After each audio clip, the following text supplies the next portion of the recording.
E aqui disse o Senhor, não é? Não se vendem dois passarinhos por um ceitio, e nenhum deles cairá em terra sem a vontade do vosso Pai. E até mesmo os cabelos da vossa cabeça estão todos contados. Não temais, pois, mais valeis vós do que muitos passarinhos. Você pode glorificar a Deus por isso? Saber do nosso valor como criaturas de Deus.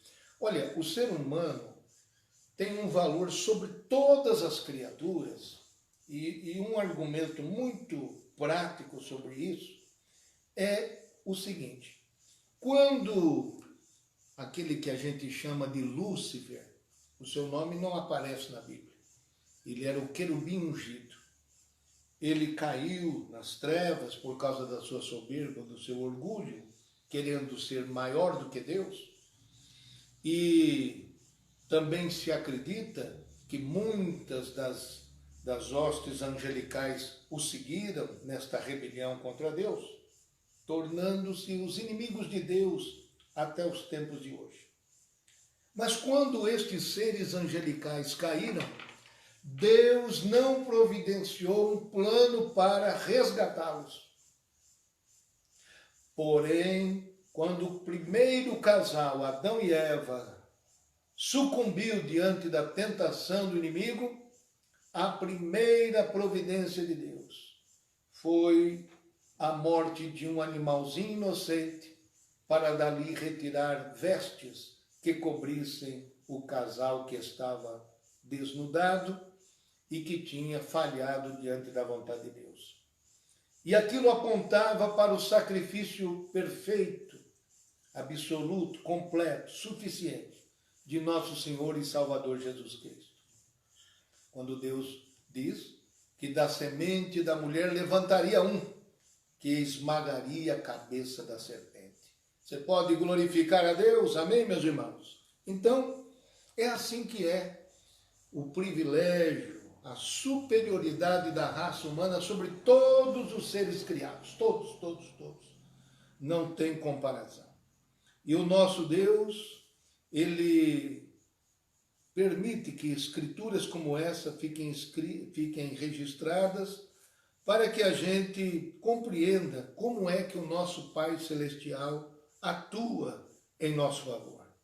Vejam só os irmãos, que de modo semelhante os pais terrenos investem nos seus filhos, gastos, se sacrificam pelos seus filhos, perdem horas de sono, todo esforço é feito, desde que a criatura já está sendo gestada, né, no ventre da mãe, aquela criatura é muito cuidada, é muito amparada pelos seus pais, e vem a este mundo, debaixo de muito amor, de muito afeto e de muito cuidado.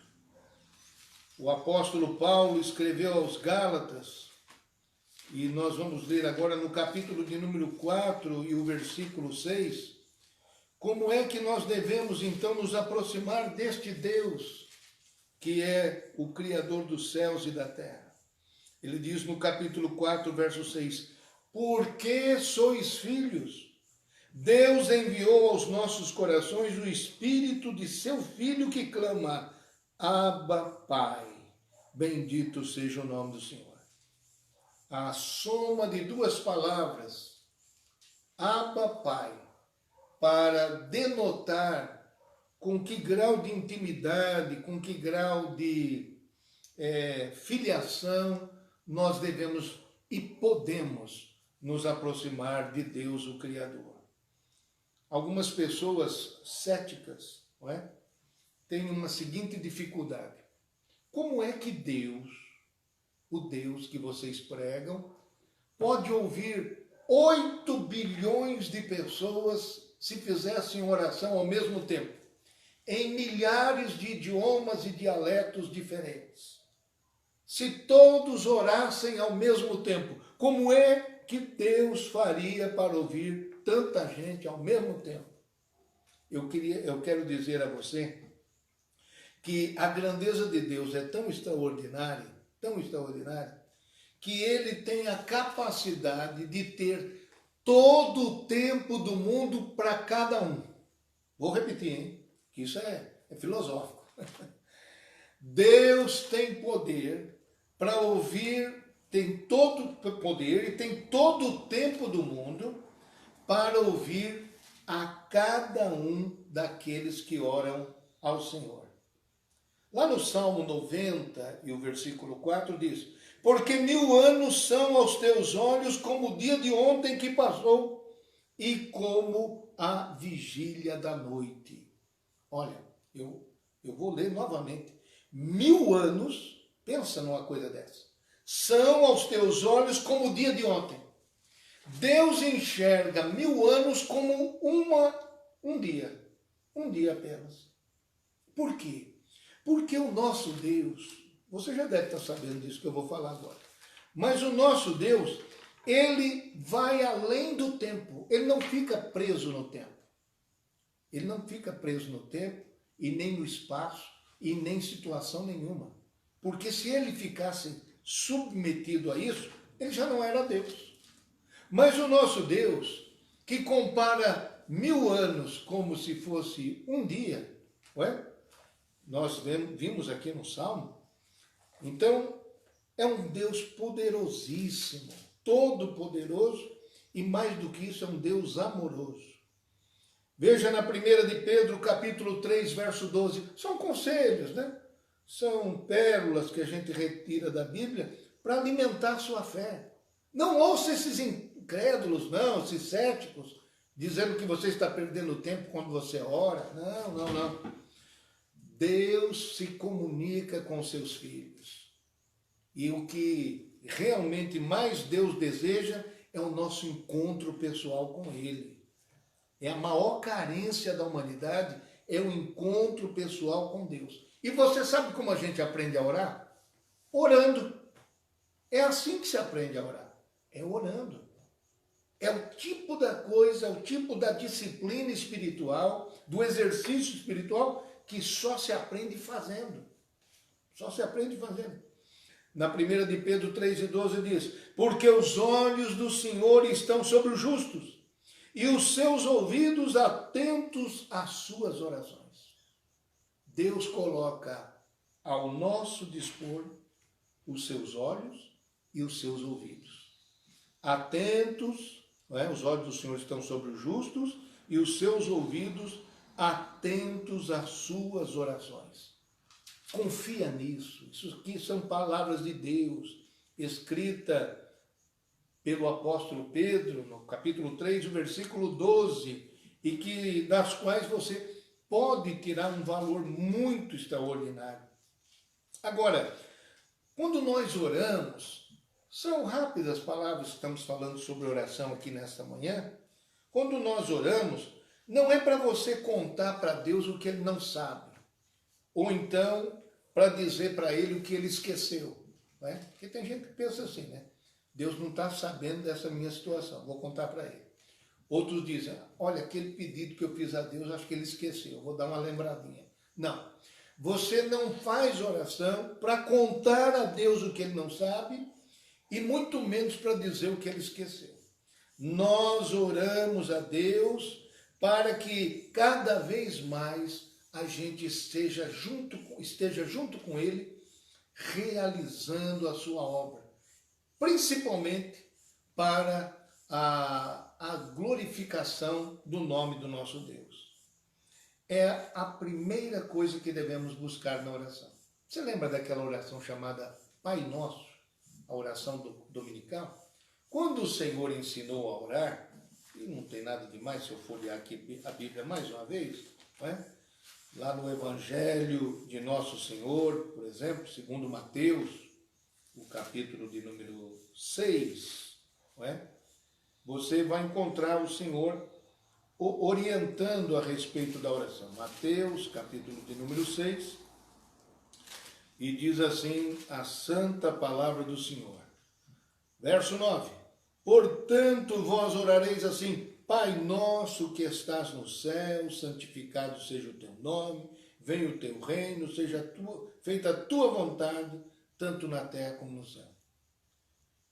Essa orientação, essa instrução do Senhor para nós, indica claramente qual deve ser a ordem das coisas em nossa oração. Porque mais do que obter as coisas de Deus, é ter o próprio Deus. Então, quanto mais tempo você vai passando na presença de Deus em oração, você vai percebendo que você vai desejar mais Deus do que as coisas que Deus pode te dar. E é no alcance do próprio Deus para a sua vida, que você vai cada vez estar mais realizado e satisfeito. Na instrução do Senhor, em primeiro lugar, está dizendo, santificado seja o teu nome, venha o teu reino, seja feita a tua vontade. Deus tem que ter prioridade. Que o Espírito Santo de Deus continue falando ao seu coração. Você não precisa convencer a Deus que tem que cuidar de você. Não.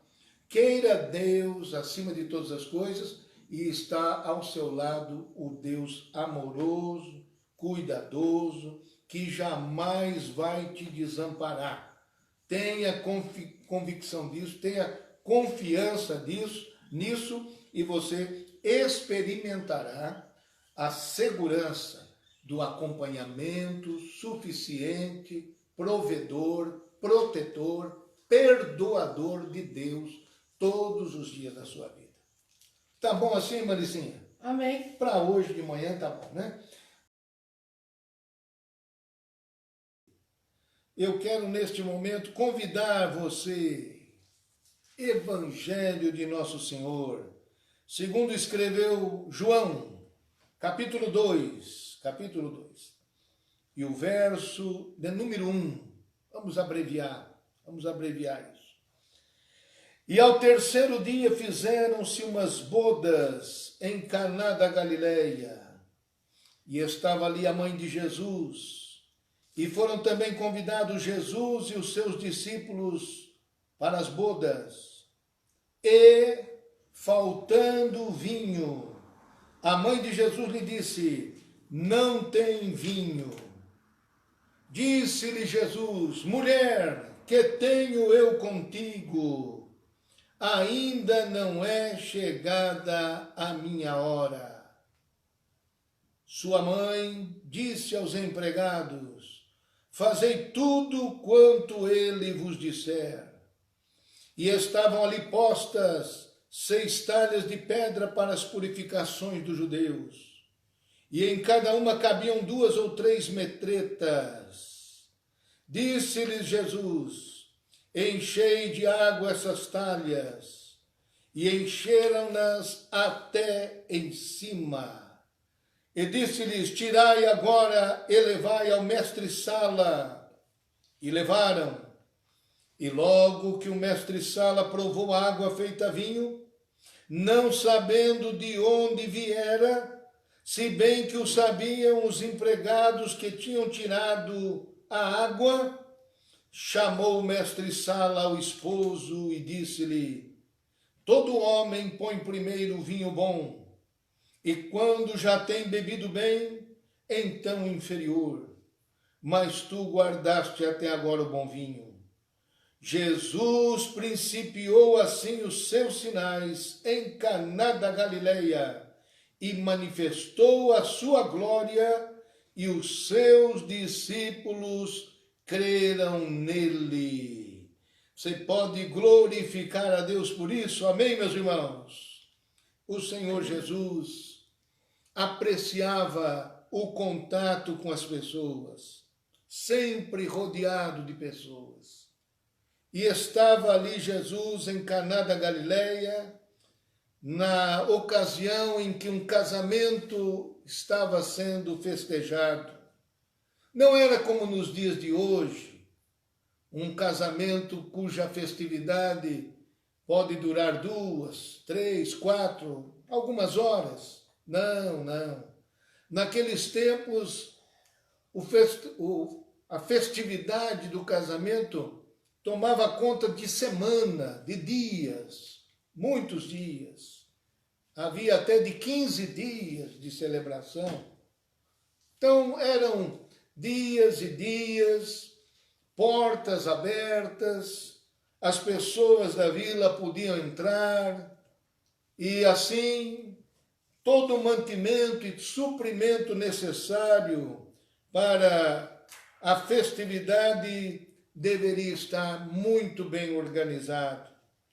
Porém, constatou a mãe de Jesus, constatou Maria, que faltou vinho, e o vinho representava a alegria da festa, representava aquele sustento para que a festa prosseguisse, honrada, animada e estimada por todos. E agora, aquilo poderia se tornar uma tragédia, porque era uma situação social da maior importância, que não faltasse nenhum só, especialmente entre os suprimentos, o vinho. E assim aconteceu.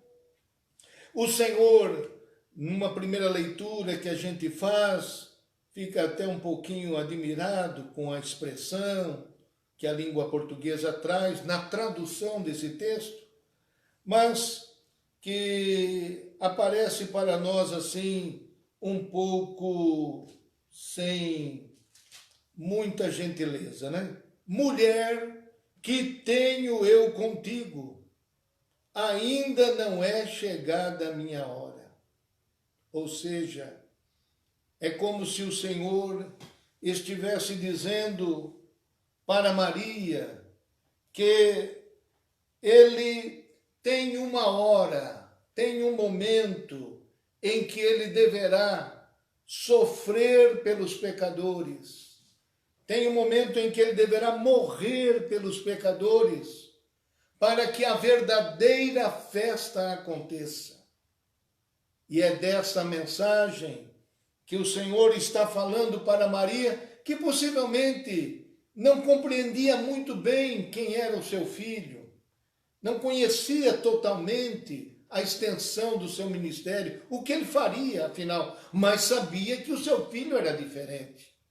Desde a anunciação, desde a sua gravidez e todos os episódios que passou com Jesus, seu filho, certamente ela viu, meu filho pode resolver essa situação, pode resolver, não é? E é interessante que ela busca Jesus, recebe esta palavra, meio que não entende o que é que o Senhor quer dizer com isso, não é chegada a minha hora. Para nós hoje, que temos a Bíblia na mão, nós entendemos que a menção da palavra a hora, chegada a minha hora, é constante dentro do Evangelho segundo escreveu João. Lá na ceia em que Jesus participa com seus discípulos, em João 13, lá está escrito que ele, sabendo que era chegada a sua hora. Então, quando se fala chegar a hora de Jesus, era a hora da sua morte mesmo. É interessante isso, não é, irmãos? Como Jesus, em meio a uma festa, em meio aos seus dias, no seu dia a dia, nas suas caminhadas, tinha plena consciência da hora da sua morte. E enxergava em todos os eventos estas possibilidades. E agora, o Senhor Jesus, então, fica por ali, até que a mãe de Jesus vai aos empregados da casa e diz, fazei tudo quanto ele vos disser. E não é que Jesus, então, começa a operar o primeiro sinal? Jesus não veio ser um show, fazer um showman, realizar coisas fantásticas, absurdas, geniais, para que as pessoas o aclamassem. Não foi assim o caminho trilhado por Nosso Senhor. Não chamou todo mundo lá na beira da praia e disse, fiquem aqui, vocês vão me ver andando sobre o mar. Não é? Não, Jesus não veio dar espetáculos. Não chamou pessoas para assistir os seus muitos milagres, os religiosos, para de uma vezada só ter resolvido o problema da sua aceitação. Não, Jesus não queria ser conhecido como fazedor de milagres. Jesus veio buscar e salvar o que se havia perdido. É natural, é evidente, que no meio do seu ministério não tinha somente a pregação, mas tinha também a cura, a libertação e tantos outros milagres e maravilhas. Mas o Senhor, eu quero reforçar aqui, escolheu então fazer o seu primeiro sinal justamente para mudar uma tragédia social, uma vergonha social em uma honra. E a gente vê isso no texto. É este o objetivo do Senhor na sua vida. Mudar a vergonha das famílias em uma situação de honra, de reconhecimento, de reputação elogiada. É assim que o Senhor quer. Cada família sendo abençoada pela sua presença e pela sua manifestação. Você permitiria que o Senhor realizasse sinais dentro da sua família? Então prepare-se, Ele pode, Ele quer fazer isso. Estavam ali naquele ambiente 6 talhas, grandes vasos onde se punham águas para rituais de purificação. Esta era a marca entre os judeus. E as festividades que aconteciam anualmente exigiam a presença dessas talhas com água para fazer lavagens, purificação, tudo apontando para um ambiente assim espiritual que precisava ser purificado. E o Senhor, notando a presença daquelas 6 talhas, que podiam conter aí de 600 a 900 litros. O Senhor, então, vendo aquelas talhas, disse para aqueles empregados: enchei de água essas talhas, e encheram-na até em cima, até aquele limiar, onde quase que parece que transborda e não transborda, ali, na borda, quase ultrapassando a borda. E aquelas talhas cheias de água foram enchidas sem nenhum obstáculo da parte dos empregados. Porque poderiam dizer: estão precisando aqui de vinho, não de água, não é? Poderiam ter obstaculizado isso, ter colocado esse impedimento. É um casamento, não vão precisar de água, vão precisar de vinho. Mas obedeceram, porque a ordem de Jesus é aquela que precede a realização das bênçãos. Obedecer à ordem de Jesus já é o primeiro passo para se assistir à bênção de Deus. Você se lembra daquele cego que Jesus disse: olha, vai e lava-te no tanque, depois colocar barro nos seus olhos? Você se lembra daquele homem das mãos mirradas? Estende a tua mão. Obedeceu e foi tida sua mão completamente, que era atrofiada, estava curada. A obediência gerava e gera benefícios da parte de Deus. Quando o homem compreende isso, ele se torna realmente pleno das bênçãos do Senhor nosso Deus. Assim, no meio daquele casamento de pessoas sem tantos recursos, o Senhor vai realizar esta maravilha. Aquela água é colocada dentro das talhas, as talhas são levadas, e diz aí: disse-lhes: tirai água, tirai agora e levai ao mestre-sala, e levaram. Bendito é o nome do Senhor. Encheram até em cima. Bastava somente encher até em cima. Este é um passo importante, quando nós fazemos tudo que devíamos fazer. Quero ressaltar esse ponto já para encerrar. Estamos nesses dias em casa, estamos orando tudo que podemos orar, está até a borda, até o limiar das jarras, ou dos vasos, ou das vasilhas, ou das talhas, estamos fazendo o que é possível. Quando nós vamos evangelizar, nós nos preparamos ao máximo, ou fazemos mais ou menos. Tudo para o Senhor tem que ser o melhor, com o máximo empenho, com a máxima dedicação. E depois de haver feito tudo, a gente tem que se lembrar do que Paulo escreveu. Eu plantei, Apolo regou, mas Deus deu o crescimento. A gente pega essas talhas, a gente enche as talhas de água, a gente faz tudo o que precisa, porém é Deus que vai transformar a água em vinho. Não sou eu e nem é você. Tudo que nós fazemos é simplesmente encher as talhas de água.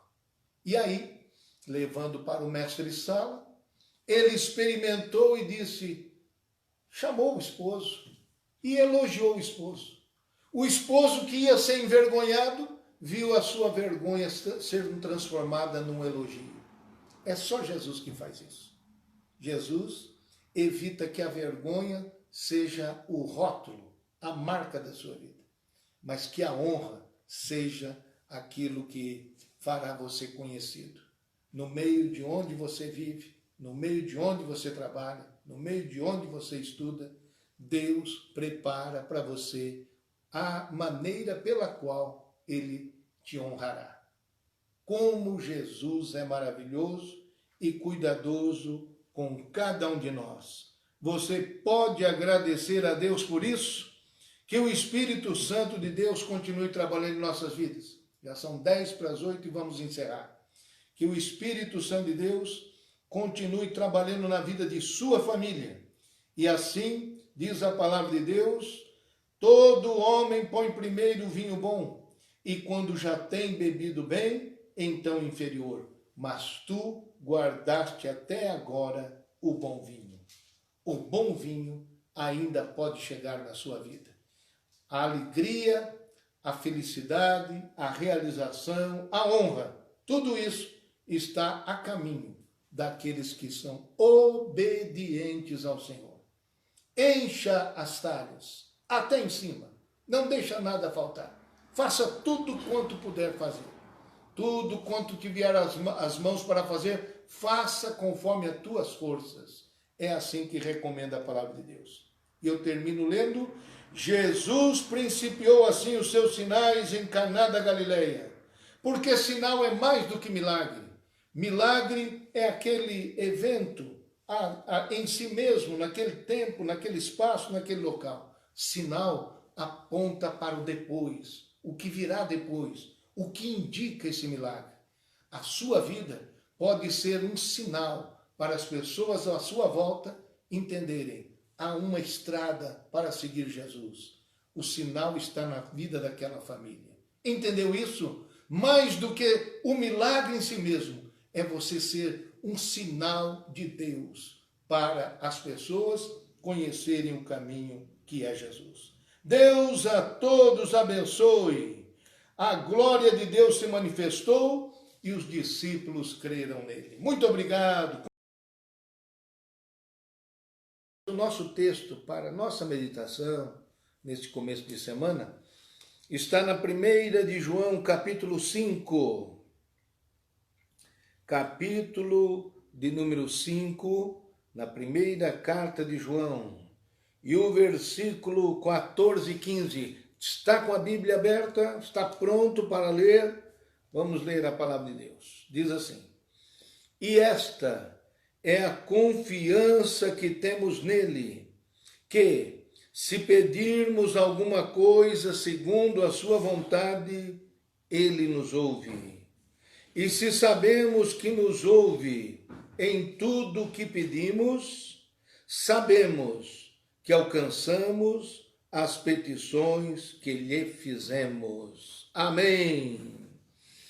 E esta é a confiança que temos nele, que se pedirmos alguma coisa segundo a sua vontade, ele nos ouve. E se sabemos que ele nos ouve em tudo o que pedimos, sabemos que alcançamos as petições que lhe fizemos. Amém. É sabido e notório que Deus tem uma vontade geral, e a sua vontade, diz Paulo aos Romanos, é boa, agradável e perfeita. Nós vamos cantar mais um hino, Malicinha? Não, pode falar. Então, logo depois, então, a gente, enquanto a irmã Licinha prepara, nós cantaremos depois um hino para encerramento desta transmissão nesta manhã. Então, Deus tem uma vontade geral, estendida a todos os homens, manifestada através da sua palavra. É lá, ou aqui, na palavra de Deus, que está revelada a sua vontade. E Paulo diz que a vontade de Deus é boa, agradável e perfeita. Mas quando se fala do assunto da oração, e a pessoa lê esses 2 versículos, ela se depara com uma dificuldade. E é disso que eu gostaria de tratar com você. Veja novamente para o versículo 14, dá uma olhadinha. Esta é a confiança que temos nele, que se pedirmos alguma coisa segundo a sua vontade, ele nos ouve. É uma realidade. Se você está pedindo alguma coisa segundo a vontade de Deus, e a vontade de Deus é boa, agradável e perfeita, o que ele fará? Ele vai atender, ele vai nos ouvir. Não é assim, irmãos? Esse é o primeiro entendimento que a gente tem quando lê esse versículo. E é real.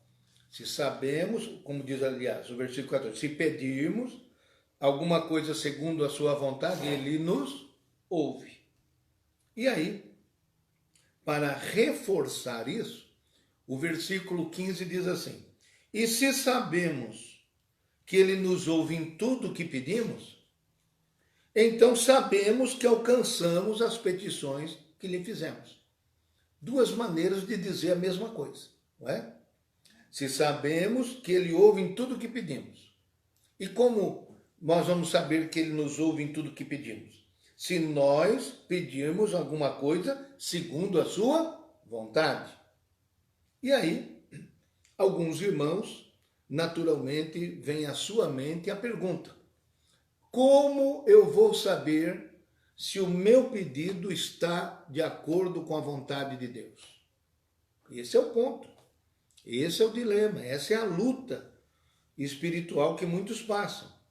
Então, antes de mais nada, onde é que está descrita a vontade de Deus? Apenas uma meditação simples, não é nada profundo assim, mas em João capítulo 15, versículo de número 7, por exemplo, nas palavras de Jesus, nós encontramos assim, se vós estiverdes em mim, e as minhas palavras estiverem em vós, pedireis tudo o que quiserdes e vos será feito.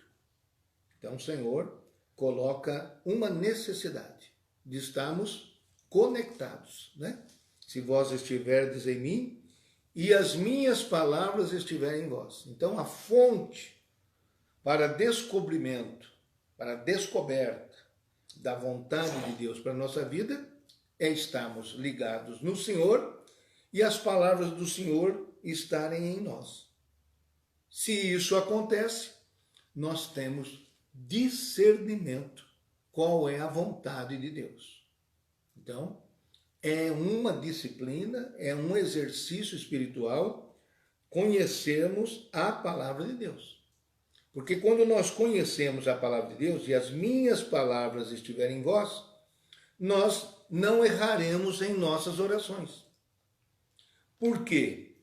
A grande dificuldade das pessoas, como eu estava dizendo, é que elas dizem assim, bom, me parece que esse pedido é a vontade de Deus.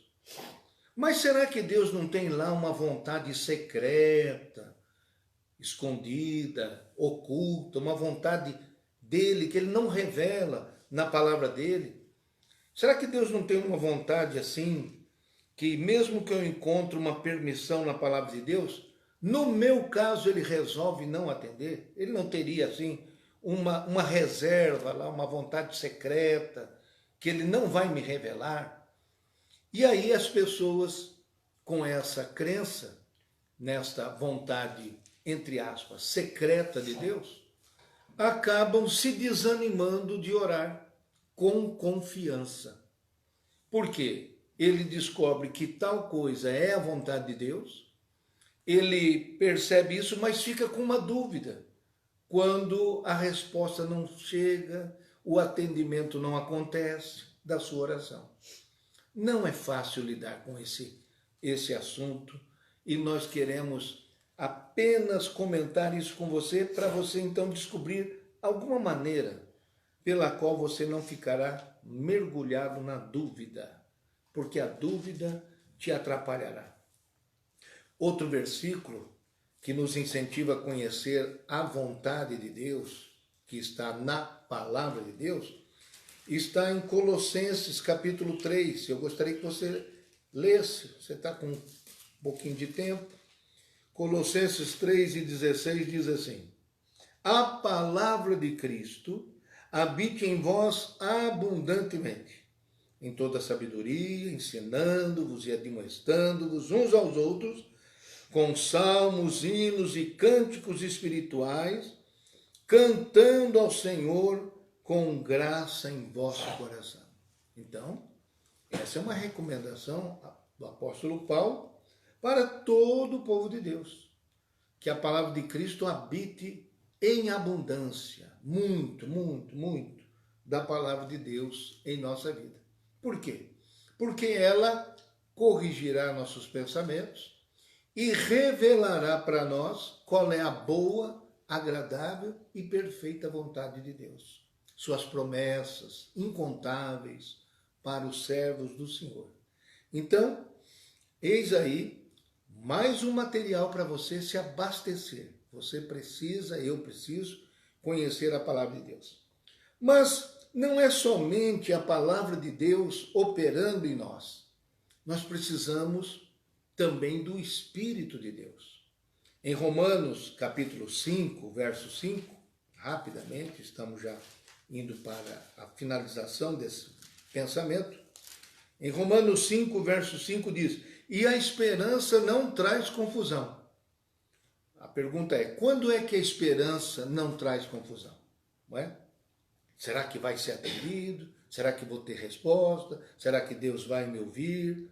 Então, porquanto o amor de Deus está derramado em nosso coração pelo Espírito Santo que nos foi dado. Compreendeu, meu prezado irmão? Assim, quando nós estamos bem alimentados, meditando na palavra de Deus, e guiados pelo Espírito Santo, você vai ter essas duas maneiras, duas fontes eficazes para que a sua oração tenha plena confiança. Porque orar sem fé, para quê? Nós não temos condições de fazer uma oração sem fé e ter o seu resultado. Então, a fé, que é mão dada com a confiança, precisa acontecer na nossa oração. Então, recapitulando, se sabemos que Ele nos ouve em tudo o que pedimos, sabemos que alcançamos as petições que lhe fizemos, não é? Então, quando nós estamos orando a Deus, temos que ter conhecimento. Aquilo que eu estou orando agora, pelo que estou orando, é a vontade de Deus? Não que Deus vai se intrometer, vai relatar, aliás, na palavra dele, cada detalhe da sua vida, né? Não é bem assim que você precisa se preocupar, né? Eu vou comprar um vestido desta cor ou daquela cor, né? Eu vou fazer isto ou aquilo em detalhes tão pequenos que às vezes você pode ficar até embaraçado. Mas existe uma vontade geral do Senhor e Ele revela para nós. Então, não tenha dúvida, quando você percebe a vontade de Deus, que aquela vontade geral também diz respeito à sua vida, aquela promessa de Deus, aplique-se à oração. Confie, confie. Nada está resistindo que aquilo é a vontade de Deus também para a sua vida. E com essa confiança, você pode ter certeza, sabemos que Ele nos ouve. sabemos que Ele tem respondido às nossas orações. Em Tiago, capítulo 4, está dizendo assim, verso 3, pedis mal e não recebeis, não é? Pedis e não recebeis porque pedis mal. Então, às vezes a oração não pode ser atribuída à sua falta de atendimento a uma vontade secreta de Deus. Não, simplesmente porque pediu mal. E para pedir melhor, para pedir com mais inteligência, mais eficiência, temos que conhecer a palavra do Senhor. Que Deus te abençoe. A fé nada mais é do que a mão estendida de Deus para receber, Deus deseja abençoar a sua e a minha vida. Vamos orar ao Senhor nosso Deus no final dessa programação e prepare o seu coração. Vou ler novamente para que você vá meditando na palavra do Senhor. Existe uma vontade geral de Deus para todos os homens. E esta vontade está revelada na sua palavra, na palavra de Deus. E o Espírito Santo vai discernir para você, fazer você discernir qual é esta vontade para você. É algo que depende de convivência, de intimidade com Ele. Amém? A última vez que eu leio. E esta é a confiança que temos nele, que se pedirmos alguma coisa segundo a sua vontade, Ele nos ouve. E se sabemos que nos ouve em tudo que pedimos, sabemos que alcançamos as petições que lhe fizemos. Amém? Deus te abençoe. Confia, faça a sua oração com confiança que Deus abençoará a sua vida. É como se nós estivéssemos diante de uma montanha que tem uma grande fonte de água. E lá embaixo tem uma cidade, não é? Lá embaixo tem uma cidade. Como é que o povo daquela cidade vai trazer aquela água maravilhosa da montanha? Através de encanamento. Enquanto não se faz o encanamento para levar até aquela população não tem acesso. Porque as fontes naquela montanha vão distribuir a água aleatoriamente. Mas quando você faz o encanamento, aquele encanamento leva até a população da cidade. É assim que é Deus. Ele está com a fonte à nossa disposição. E nós estamos lá embaixo, na cidade, precisando desta maravilhosa água. O que temos que fazer? Aplicar a oração. A oração vai ser essa tubulação, esse encanamento, essa preparação que vai retirar a água de lá da montanha e levar até no copo que está na minha casa. É assim que Deus quer trabalhar na sua vida.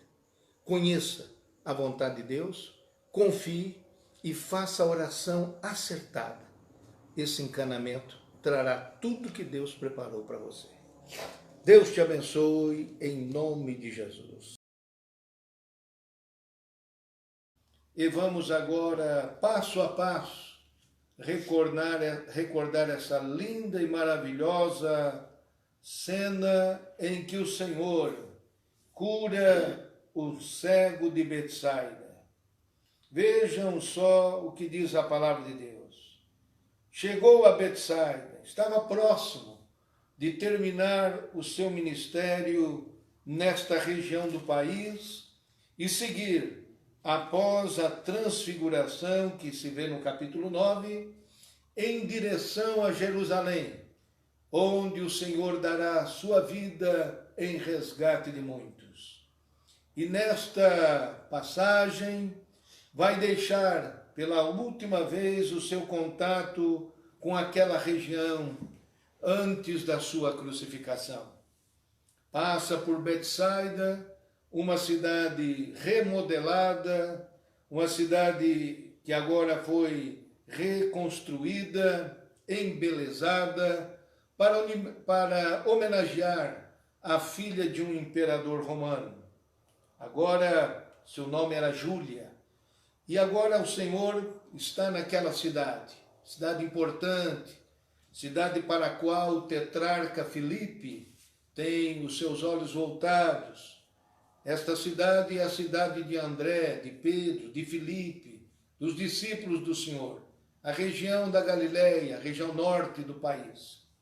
E naquela cidade, certo dia, nesse instante, nesse contexto que acabo de apresentar a vocês, trouxeram-lhe um cego. Possivelmente é de se imaginar que aqueles que conduzem o cego até Jesus eram seus conhecidos, se não até amigos, pessoas da sua convivência. E rogaram-lhe que lhe tocasse. Essa insistência pelo toque de Jesus sobre este cego nos faz pensar no valor da amizade, da estima, de quanto é útil quando alguém pode nos conduzir até a fonte de bênção. Que Deus te abençoe, que você também que está aí assistindo, seja uma pessoa assim, que possa conduzir outros ao Senhor e Salvador Jesus Cristo, que possa se empenhar, se esforçar, não dar de ombros, não desfazer da situação miserável em que alguém vive. Porque imagine o que era um cego naqueles tempos, a sua necessidade, sua indigência, a sua dependência de todos os seres humanos. Mas este afortunado cego tinha quem trabalhasse por ele, bendito seja o nome do Senhor. E levando-o a Jesus, viram em Jesus o mesmo ato de gentileza e amizade, coisa que você não vai ver em outros casos. Como é que diz o versículo de número 23? E tomando o cego pela mão, o levou para fora da aldeia. Que coisa maravilhosa!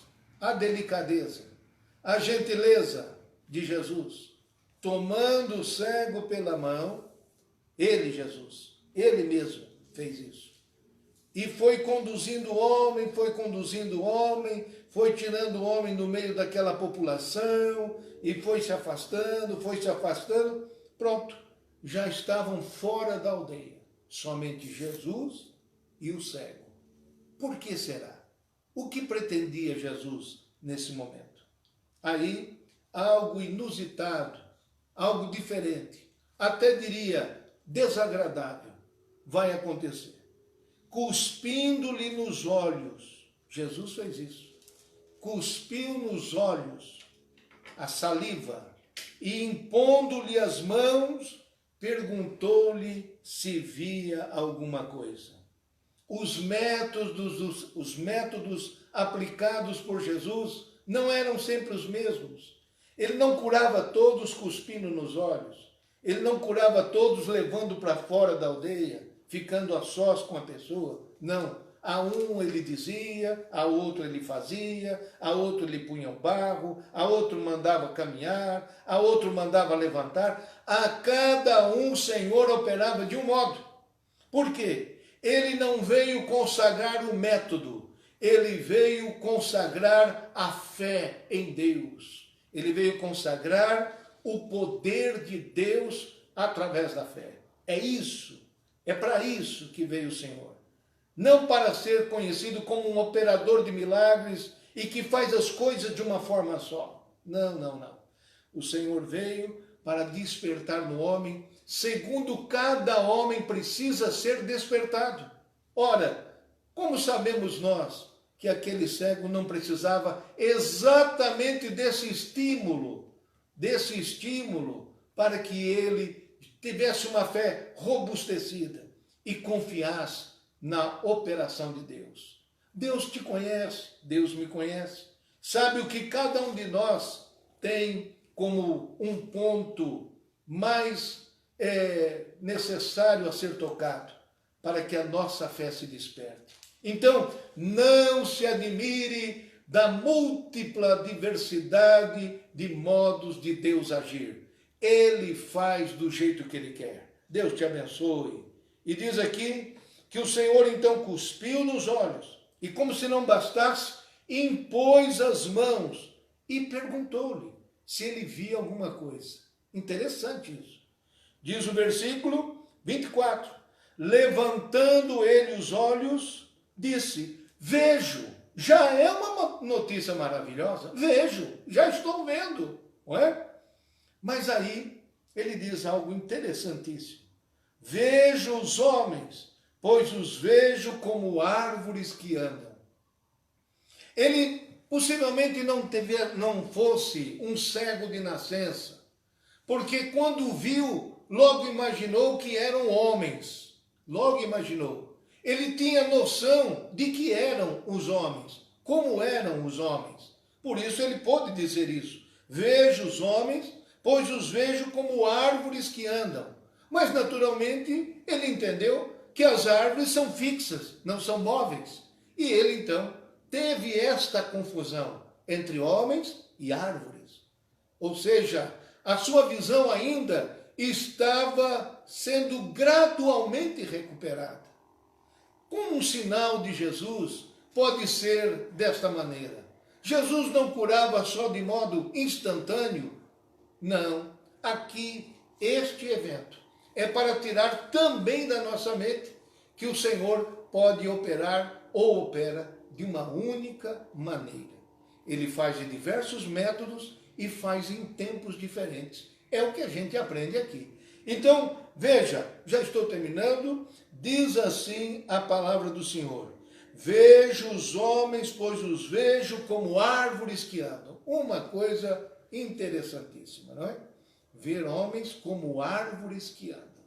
Então, notem os prezados irmãos, sem querer elaborar dentro desse texto e procurar até o que nele não existe, nós queremos aqui, nesta oportunidade, destacar que o Senhor tornou a pôr-lhe as mãos nos olhos.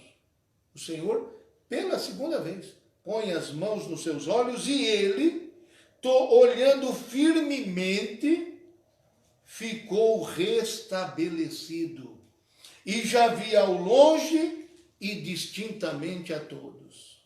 O que eu acho interessante é que pode ser, não está escrito aqui, mas eu posso imaginar, você pode imaginar, que o Senhor Jesus, novamente, quando coloca as mãos nos olhos deste cego, ele olha firmemente.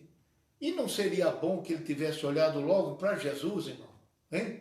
Porque de frente com o Senhor, olhando para o Senhor, olhou firmemente e deve ter sido a visão mais gloriosa possível. Mas não somente isso, agora, sem querer imaginar o que está escrito, já vi ao longe e distintamente a todos, já separava homens de árvores. Você pode glorificar a Deus por isso? Assim o Senhor realiza este milagre de cura gradual. É o único caso relatado nos evangelhos, mas que deixa para nós a informação, a instrução, que nem toda cura divina há de ser instantânea. Que Deus te abençoe. O poder de Deus aniquila a enfermidade, instantaneamente ou gradualmente. Você pode esperar, quando Deus opera, o milagre será completo. Que Deus te abençoe. O Senhor ainda recomenda finalmente. Mandou para a sua casa. Não disse a ele, volte para a aldeia. Faça uma propaganda e publicidade do que acabou de acontecer com você. Não, não. O Senhor estava a caminho de Jerusalém agora. O grande destaque agora não eram os milagres, mas a redenção para aquele cego, para a aldeia de Betsaida, para todo Israel, para Pindamonhangaba, para São Paulo, para o Brasil e para o mundo. Este é o tema por excelência, é o alvo por excelência do Senhor e Salvador, que nunca buscou agradar a si mesmo, mas buscou salvar o que estava perdido. Que Deus te abençoe, que o Espírito Santo de Deus continue trabalhando na sua vida e não dê lugar à dúvida. O mesmo Deus que operou na vida deste cego, opera na vida daquele que crê. Muito obrigado. O Evangelho de Nosso Senhor, segundo escreveu Mateus, capítulo 18, versos 19 e 20. Como é importante orar em unidade. Deixa eu tomar um pouquinho da água da Assembleia de Deus, Ministério de Belém. Produzida pela Sabesp. Meus irmãos, o versículo diz assim: também vos digo que, se 2 de vós concordarem na terra acerca de qualquer coisa que pedirem, isso lhes será feito por meu Pai que está nos céus. Porque onde estiverem 2 ou 3 reunidos em meu nome, aí estou eu no meio deles. Amém, irmãos? Uma primeira lição sobre oração ensinada por Jesus, aí mesmo neste evangelho, no capítulo de número 6, o verso 6, disse assim, né? Foi a primeira lição do Senhor sobre oração. Tu, quando orares, entra no teu aposento e fechando a tua porta, ora a teu Pai que vê o que está oculto, e teu Pai que vê o que está oculto te recompensará. Vocês estão lembrados? Foi a primeira lição do Senhor a respeito de oração, para falar do nosso contato pessoal e individual com o Pai Celeste.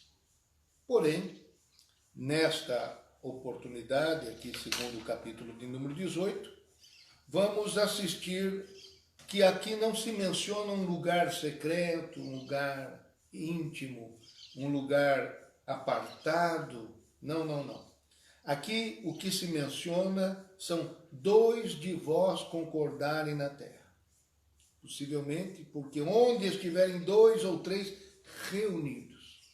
Possivelmente, o Senhor aqui está se referindo a uma oração pública que fazemos com outras pessoas.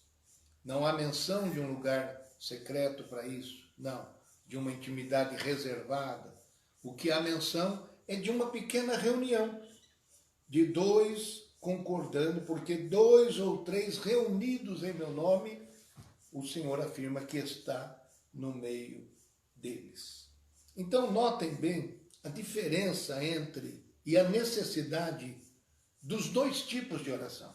Aquela oração particular, em que você não é visto, mas o teu Pai Celestial te vê. Ele te vê e te recompensará. Ela é necessária, ela é prioritária. Porque esta oração particular, ela representa nada mais, nada menos, do que a nossa raiz, que se aprofunda em Cristo, na palavra de Deus, não é? E vai dar para nós a sustentação que, vamos dizer assim, a planta que aparece sobre o solo tanto necessita. Não é assim que funcionam com as plantações? A raiz em busca do seu sustento, nutriente, água, etc. e tal, para que aquela raiz abaixo do solo mande para o tronco da árvore, para as suas folhagens, para que ela tenha condições de dar o fruto tão desejado e esperado. Assim mesmo, podemos comparar com a vida cristã de oração. A oração que fazemos em secreto com Deus é aquela oração a raiz, buscando contato, buscando alimentação particular com o Pai. E a árvore que sobressai ao solo, nada mais é aquilo que devemos expor, não é? Que acabamos expondo, não é? Com a finalidade de compartilhar com os outros. Então, abaixo do solo, aquilo que fazemos com Deus. Acima do solo, aquilo que compartilhamos com os outros. Então o Senhor Jesus deixa muito claro isso para nós, dizendo, porque onde estiverem 2 ou 3 reunidos em meu nome, aí estou eu no meio deles. Não é à toa que o Senhor Jesus, ele renova, quando nos tornamos cristãos, 2 linhas de relacionamento. Nosso relacionamento com Deus, não é? Vertical, uma palavra muito usada hoje em dia, vertical. Estão lembrando? Os noticiários falando do vertical. Então, a nossa vida com Cristo, ela restabelece a comunicação vertical com Deus e renova a nossa nosso relacionamento horizontal com as outras pessoas, não é? Então, quando nós estamos em Cristo, essas duas linhas de relacionamento, horizontal e vertical, são corrigidas, são abençoadas. Começamos com Deus. Tanto é que o Senhor, naquele mesmo capítulo 6, é uma meditação que ainda não fizemos com vocês nesses dias, quando ele ensina o que nós chamamos de a oração do Pai Nosso, ou oração dominical. Quais são as primeiras palavras? Quando vós orardes, orareis assim: Pai Nosso. Então, quando o Senhor Jesus recomenda onde estiverem 2 ou 3 reunidos, ele está dizendo, além de você ter a sua particularidade com Deus, a sua reunião particular, reservada com o Senhor, você precisa lembrar que tem outros irmãos em Cristo. Você agora é da família de Deus. Para ser mais específico ainda, Paulo, o apóstolo, diz que nós somos membros do mesmo corpo, do qual a cabeça é Cristo. Não somos só da família de Deus, que temos o mesmo Pai, a quem chamamos de Pai Nosso, como também estamos ligados uns aos outros. Estamos uns aos outros conectados e uns precisando dos outros. Eu preciso de você. Eu preciso da Malicinha, muito mais do que de vocês até. Mas todos nós precisamos uns dos outros, não é verdade? Nós devemos entender isso, e quando o Senhor diz, onde estiver 2 ou 3 reunidos no meu nome, aí estou eu no meio deles, ele está afirmando para nós coisas muito importantes. Deixa eu passar para você 3 coisas muito importantes. Vamos lá? Versículo 19. Também vos digo que se 2 de vós concordarem na terra. Então, a primeira coisa que deve ser ressaltada quando meditamos nesta unidade da nossa oração, quando estamos naquela oração coletiva, em grupos, e agora de uma forma tão interessante, né? Longe, mas perto, através da tecnologia, estamos reunidos em nome de Jesus. Me atrevo a dizer isso. Me permitam, não é, dizer isso neste momento. Nós devemos ter o primeiro requisito, a primeira condição, o primeiro fator para sermos atendidos pelo Senhor é a concordância. Se 2 de vós concordarem. Concordar sobre o quê? Sobre se aquilo que estamos pedindo é a vontade de Deus. É a vontade de Deus? É o que Deus quer? Nós estamos de acordo sobre isso? Então, isso fará toda a diferença. Então, não somente estaremos orando juntos, fazendo essa prática, mas estaremos concordando. Vou dar um exemplo. Vocês se lembram, lá em Atos dos Apóstolos, quando o Senhor, sendo elevado aos céus, os anjos dizem, vão para Jerusalém, façam como ele disse, fiquem lá esperando. E ali eles foram orar. Aqueles todos que viram o Senhor sendo assunto aos céus, não é? Tiveram a oportunidade, 10 dias depois, de serem cheios do Espírito Santo, batizados com o Espírito Santo, falaram em outras línguas e anunciaram o Evangelho, por assim dizer, falando das glórias, das maravilhas de Deus, para uma população que visitava Jerusalém naqueles dias e que estavam ali para participar da festa exatamente de Pentecostes. Não é? Então veja só, prezados irmãos, que aqueles quase 120 irmãos estavam ali unânimes, concordando, e o que foi que aconteceu? Aquilo que o Senhor havia prometido, com base na palavra do Senhor, eles estavam ali orando, concordando, foram todos cheios do Espírito Santo. Então, quando a igreja se reúne em concordância sobre a vontade de Deus, pode esperar, as maravilhas vão acontecer. Você pode glorificar a Deus aí na sua casa? Não é verdade mesmo isso? Então concordância é o primeiro requisito. Vou terminar. Diz assim, concordar acerca de qualquer coisa que pedirem, isso lhes será feito por meu Pai que está no céu. Porque onde estiverem 2 ou 3 reunidos em meu nome. Então, O segundo fator muito importante nessa oração que fazemos em concordância, em unidade perante o Senhor, deve ser exatamente isso. Em nome do Senhor Jesus. Jesus tem que ser o centro dessa concordância. E quando ele é o centro dessa concordância, pode ter certeza de uma coisa: é como se ele mesmo está presente. E ele afirma isso, não é? Estarei eu no meio, aí estou eu no meio deles. Então, não é aquela palavra costumeira que dizemos que Jesus está presente. Não, ele está presente no meio de nós quando reunimos e concordamos acerca da palavra de Deus. Você glorifica o Senhor também? E por fim, o terceiro componente de uma oração unida, uma oração com concordância em nome de Jesus, é o que está também aí no versículo 19. Isso, qualquer coisa que pedirem, isso lhe será feito por meu Pai que está no céu. Então, o terceiro fator de uma oração feita com unidade, com concordância, em nome de Jesus, é a certeza da resposta. O Senhor vai trazer uma resposta específica para todos nós quando estamos orando, como foi no dia de Pentecostes. Todos foram cheios do Espírito Santo. Você agradece a Deus por isso?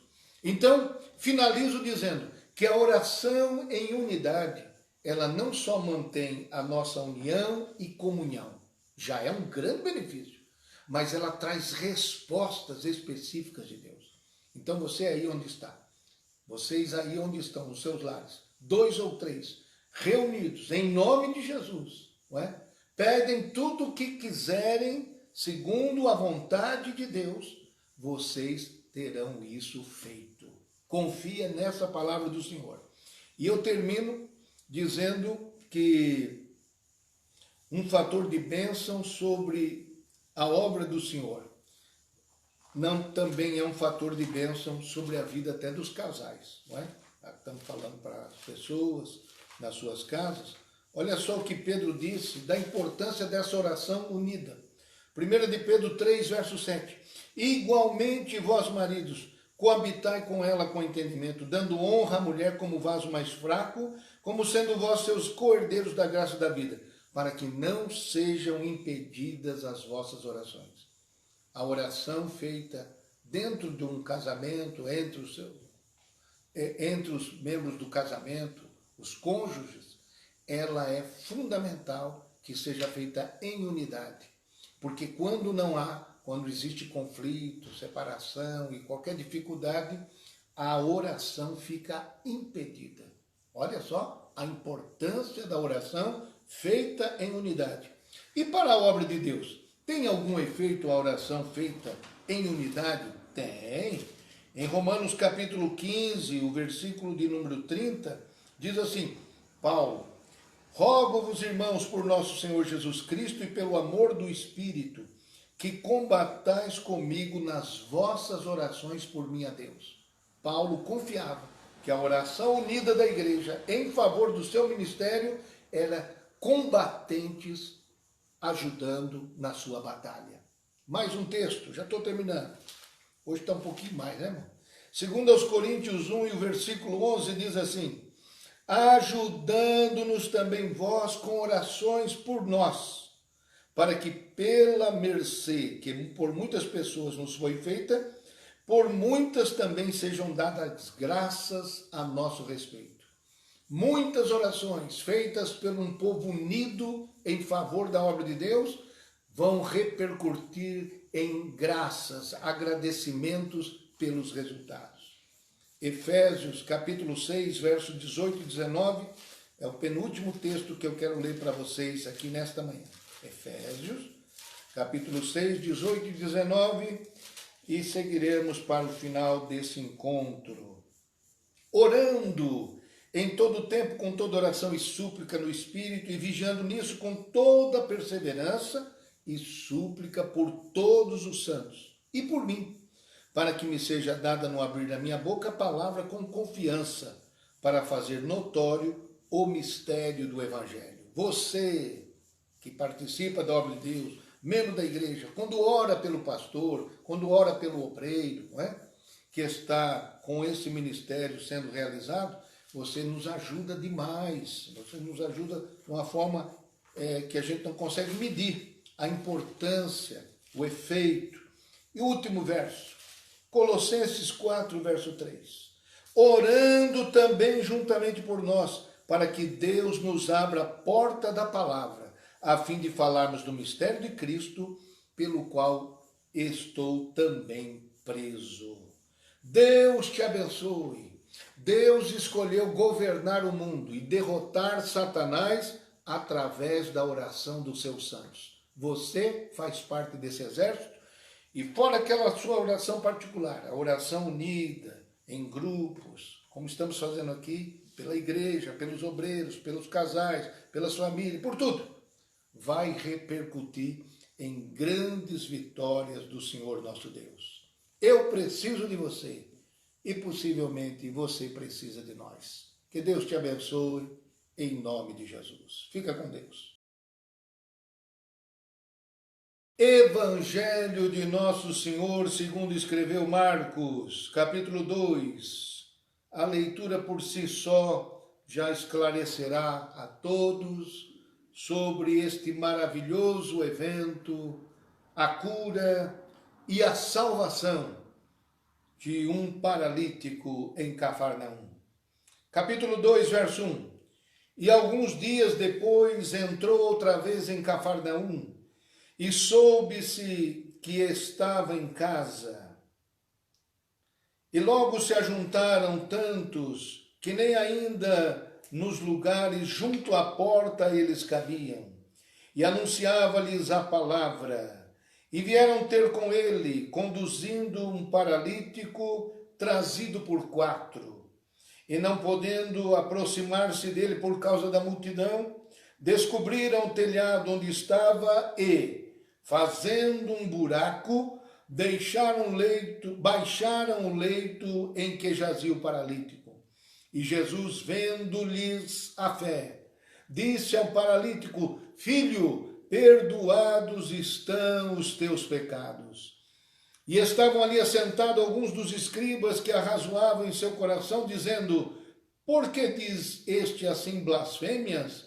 Quem pode perdoar pecados senão Deus? Amém. Linda passagem de nosso Senhor Jesus, realizando na cidade onde foi morar. Jesus nasceu em Belém, depois passou a sua infância ali em Nazaré e logo depois veio a residir na cidade de Cafarnaum, conforme Mateus capítulo 4, o versículo 13, quando nos indica sobre esse novo destino de Jesus. E depois de ter andado pelas cidades e aldeias ali da Galileia, no norte de Israel, diz a palavra do Senhor que ele novamente chega ali na cidade de Cafarnaum. Souberam que ele estava em casa e quando Jesus chegava em algum lugar, como um ímã, ele atraía a multidão. Certamente foi isso que moveu 4 homens, amigos de um paralítico, que passava os seus dias apenas deitado, olhando para o teto. Era tudo que ele podia enxergar, era o seu horizonte, olhar para cima na sua casa. Mas aqueles homens, logo sabendo que Jesus tinha chegado em Cafarnaum, trataram de levar aquele homem até Jesus. E fizeram com isso um gesto que deve ser imitado por todos nós. Um empreendimento que vale a pena para muitas pessoas é quando nós os levamos até Jesus. Talvez nós não podemos, com toda certeza, não podemos com certeza produzir conversão em ninguém. Não podemos por nós mesmos operar um milagre em ninguém. Mas quando nós levamos as pessoas a Jesus, pode ter certeza, aí a bênção acontece. E assim foi que esses 4 solidários amigos deste paralítico levaram o homem até a casa onde estava Jesus. E aí deparam com o primeiro obstáculo. Era tão grande a multidão que eles não conseguiam furar aquele bloqueio humano e colocar colocar o paralítico à frente de Jesus. Porque esta era a visão que eles tinham. Se nós colocarmos o paralítico à frente de Jesus, certamente Jesus vai curar o nosso amigo. Era a visão, era a certeza que eles tinham. E eles, então, vendo aquela dificuldade, não desistiram, apesar da oposição humana, do bloqueio humano que impedia o acesso deles. Eles pegaram e pensaram numa solução criativa, porque é isso que estamos hoje vivendo, procurando soluções criativas para um novo modo de viver que eu, você, na sua casa, todos nós estamos agora necessitados de descobrir uma solução criativa para a nossa existência. E eles pensaram logo, se não dá para entrar pela porta, vai entrar pelo teto.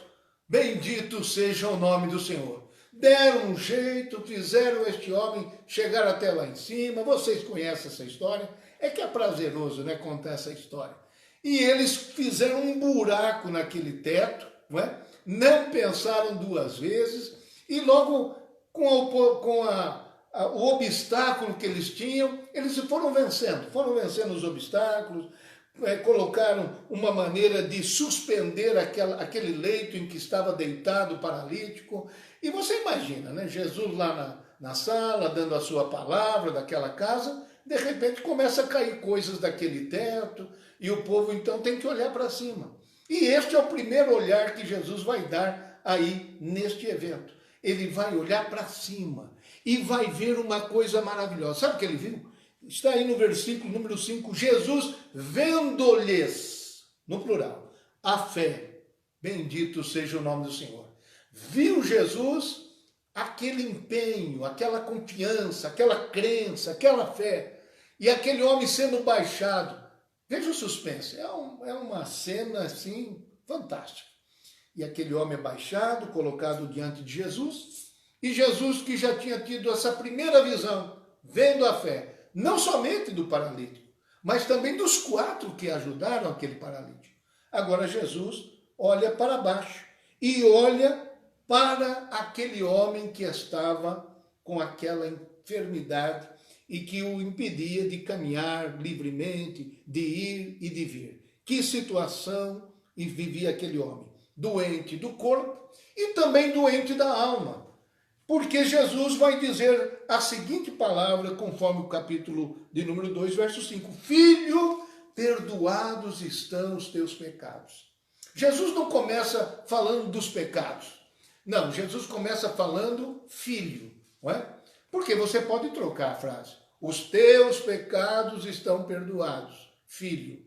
Mas Jesus, irmão, tem uma qualidade e que pegou isso o evangelista Marcos, não é? Já trouxe, facilitou, não é? O coração daquele paralítico, o chamando de filho. E logo em seguida, não fala do pecado, fala do perdão. Perdoados estão, para deixar o pecado lá para o final. Bendito é o nome do Senhor. Jesus é um especialista mesmo, irmão. Todos que estavam ali assentados, porque agora Jesus dá o terceiro olhar dele, né? Ele olha em volta, está vendo lá os críticos, os religiosos, os fariseus, os escribas, gente que só tinha críticas para oferecer sobre o trabalho do Senhor.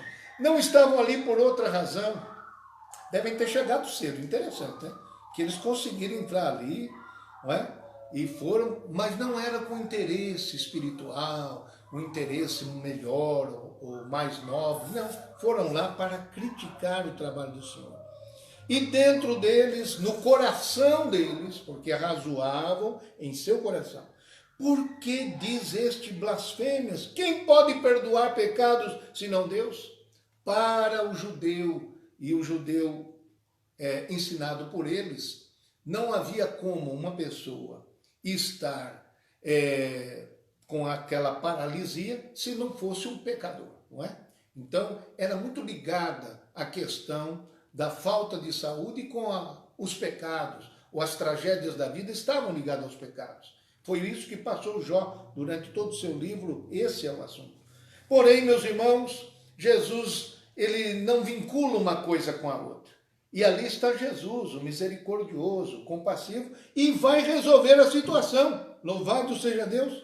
E então, o Senhor, conhecendo logo em seu espírito que assim arrazoavam, disse: por que vocês arrazoais sobre essas coisas em vosso coração? Qual é mais fácil? Dizer ao paralítico: estão perdoados os seus pecados? Ou dizer-lhe: levanta e toma o teu leito e anda? Claro que o Senhor deixou duas perguntas para eles escolherem, porque o Senhor sabia que eles jamais aceitariam o fato daquele homem ser curado, porque aquele homem, por certo, era um pecador, por estar daquela forma. Jesus resolve todo esse embaraço, Jesus desmantela essa parede de separação, de crítica que eles tinham nos seus corações e pronuncia as palavras célebres: para que saibais que o Filho do Homem tem na terra poder para perdoar pecados. Aí vira-se para o paralítico e diz: levanta-te e toma o teu leito e vai para a tua casa. Bendito seja o nome do Senhor. Nós louvamos a Deus porque ele levantou-se, tomando logo o leito, saiu em presença de todos, de sorte que todos se admiraram e glorificaram a Deus, dizendo: nunca tal vimos. Amém, meus irmãos? Amém. Este é o Jesus que a gente serve, este é o Jesus a quem nós adoramos nessa noite, nós bendizemos. Que sejamos amigos para conduzir pessoas necessitadas até Jesus. Que sejamos criativos, que sejamos perseverantes para que essas pessoas tenham uma experiência com Jesus. Este deve ser o fator principal que nos move nos dias que estamos vivendo. Que não tenhamos apenas a fé, mas tenhamos ação, tenhamos um movimento, tenhamos iniciativa criativa e realizar algo em favor dessa humanidade. Deus abençoe a você que esteve conosco nessa noite, nesta programação. E se você está sendo lembrado pelo Espírito Santo de alguém agora, que está, quem sabe, com a única perspectiva de vida, olhando para o teto, você pode mudar a história dessa pessoa. Você pode ser esse instrumento de Deus. Talvez você não tenha toda a solução que ela precisa, mas você pode fazer o começo da caminhada e levar esta pessoa até Jesus. Que Deus te abençoe. Este é o nosso incentivo essa noite, para a glória de Deus. Algumas considerações sobre a oração, não é? É para isso que a gente se reúne de manhã para tratar sobre esse importante assunto. O Evangelho de João, segundo João, aliás, do nosso Senhor, segundo João, capítulo 14, o verso 13 e 14. Você está com a Bíblia aí? Muito bem. Ouça o que diz a palavra de Deus. E tudo quanto pedirdes em meu nome, eu o farei, para que o Pai seja glorificado no Filho. Se pedirdes alguma coisa em meu nome, eu o farei, diz o Senhor Jesus. E ele dá essa instrução, são as últimas instruções do Senhor Jesus, antes de seguir para a crucificação. Vocês se lembram bem, já temos tratado disso aqui, que o Senhor inaugurou o seu ministério, não é?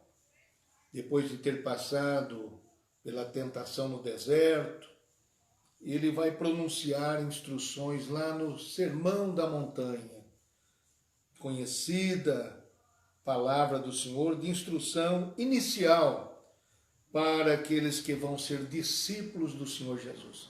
Aqueles capítulos, especialmente ali de Mateus 5, 6 e 7, nada mais são do que um retrato do que é um cristão. Né? Ali está a fotografia de um cristão. Ali não está dizendo, faça assim e você será um cristão. Não. Se você é cristão, você já faz assim.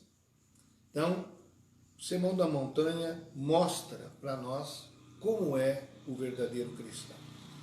Com o tempo, o Senhor então chamou seus discípulos, andou com eles por espaço de 3 anos e pouco, e ao final, nesta noite em que Jesus foi traído, ele deixa as últimas instruções.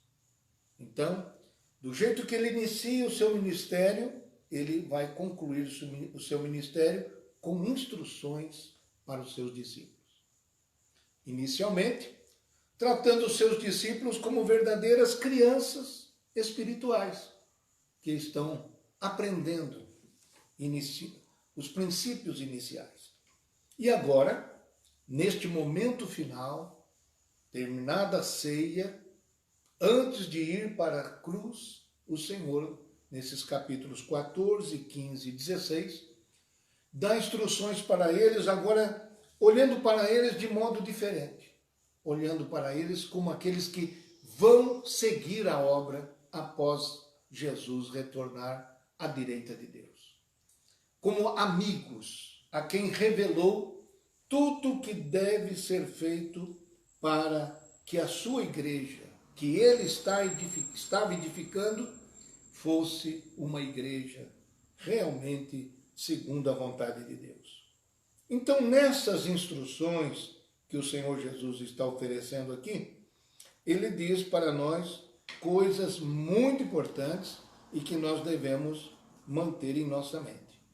O capítulo 14, o verso 12, diz assim: na verdade vos digo que aquele que crê em mim também fará as obras que eu faço, e as fará maiores do que estas, porque eu vou para meu Pai.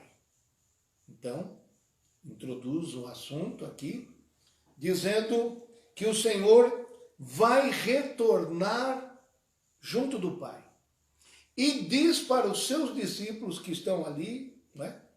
Diz para aqueles 11 que restaram ali naquela reunião, que eles farão obras e farão maiores do que o próprio Senhor houvera feito aqui na terra. Que coisa impressionante. Que confiança teve o Senhor de delegar para aquele grupo, não é? De pessoas ainda com tantas dificuldades, com tantos conflitos entre eles, disputas internas, mas o Senhor entregou a eles o cuidado da continuação da obra do Senhor. E disse para eles 2 coisas muito importantes. Primeiro que o Senhor disse para eles: eu vou para o meu Pai. Disse isso para eles. E depois disse no versículo 13: e tudo quanto pedirdes em meu nome eu farei, para que o Pai seja glorificado no Filho. Se pedirdes alguma coisa em meu nome, eu o farei. Normalmente, uma leitura apressada desse texto poderia induzir uma pessoa a pensar assim: bom, eu estou com vontade disso, vou orar ao Pai em nome de Jesus, eu vou ter isso, pensando em si mesmo. Porém, a gente tem que ver o contexto, né? O contexto. Onde é que está esse pronunciamento do Senhor? Esse pronunciamento do Senhor está num contexto em que ele fala do seu retorno ao Pai, e ele afirma, ele promete, ele garante para os seus discípulos que, estando junto do Pai, recebendo todo o poder no céu e na terra, ele inclusive vai dizer isso, ele diz isso em Mateus capítulo 28, é-me dado todo o poder no céu e na terra. Ele recebe este poder no céu e na terra, das mãos do Pai, e ele então vai acompanhar os seus obreiros, a sua igreja, os seus discípulos, para realizarem as suas obras e até maiores. Então, vejam que o Senhor está aplicando esta instrução para dizer a mim e a você que a continuidade das obras do Senhor aqui na terra depende agora não do retorno dele junto ao Pai, porque isso ele já fez. Não de ter recebido todo o poder do Pai, porque isso ele já recebeu. mas de nós, cada um de nós, fazermos o seguinte: tudo quanto pedirdes ao Pai, em meu nome, eu o farei, para que o Pai seja glorificado no Filho. Então, essa é a compreensão mais ampla, mais correta que nós devemos ter do propósito de Jesus ao ensinar a cada um de nós dentro deste assunto. Então, orar em nome de Jesus é algo que faz parte deste trabalho, do segmento desse trabalho. Ou seja, quem deseja trabalhar para Jesus precisa orar. Bendito seja o nome do Senhor. Ao Pai, em nome de Jesus. É a segurança. A oração que nós fazemos então ao Pai é que potencializa o trabalho. Porque poderemos até procurar fazer o trabalho de Deus sem oração, não será eficaz. O nosso trabalho não terá os resultados que poderá ter quando esse trabalho é precedido da nossa oração ao Pai em nome de Jesus. Por quê, irmãos? O que é que está pensando o Senhor nesse momento? Ele está pensando que, estando à direita do Pai, Ele é a cabeça da igreja. E nós somos o quê? O seu corpo. Quando a igreja se movimenta na terra e procura alcançar as pessoas sem Deus, sem paz e sem salvação, é o próprio corpo de Cristo que se movimenta aqui na terra. Então, na verdade, é assim que deve funcionar. O trabalho com resultados é precedido de oração bem feita. E a oração bem feita é a oração feita ao Pai, em nome do Senhor Jesus, ou seja, a oração que o Pai se agrada de ouvir, que é dentro da sua boa, agradável e perfeita vontade. Esse assunto é tão forte dentro deste cenáculo que ele é repetido 6 vezes, o valor dessa oração em nome de Jesus. Quer acompanhar comigo? Já vou encerrar, não precisamos insistir tanto neste assunto. O assunto que diz que a oração fortalece o trabalho para Deus.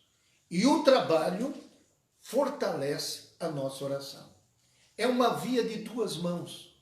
Uma coisa influencia na outra. Trabalhamos para orar e oramos para trabalhar. É isso que deve funcionar na nossa vida cristã. Agora, vamos ler 6 passagens aí mesmo.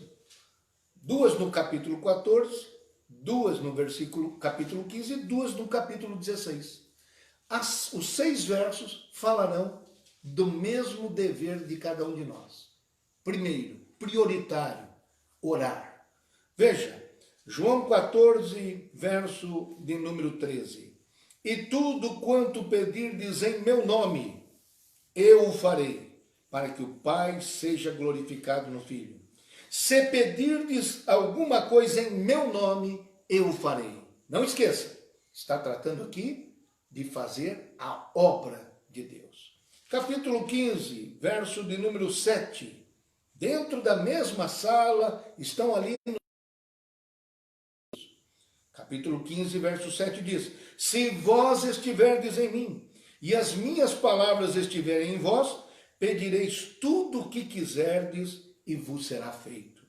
Capítulo 15, e o versículo de número 16: não me escolhestes vós a mim, mas eu vos escolhi a vós, e vos nomeei, para que vades e deis fruto, e o vosso fruto permaneça, a fim de que tudo quanto em meu nome pedirdes ao Pai, Ele vos conceda. Então, a concessão, o atendimento de Deus está sempre relacionado à sua obra, ao seu trabalho.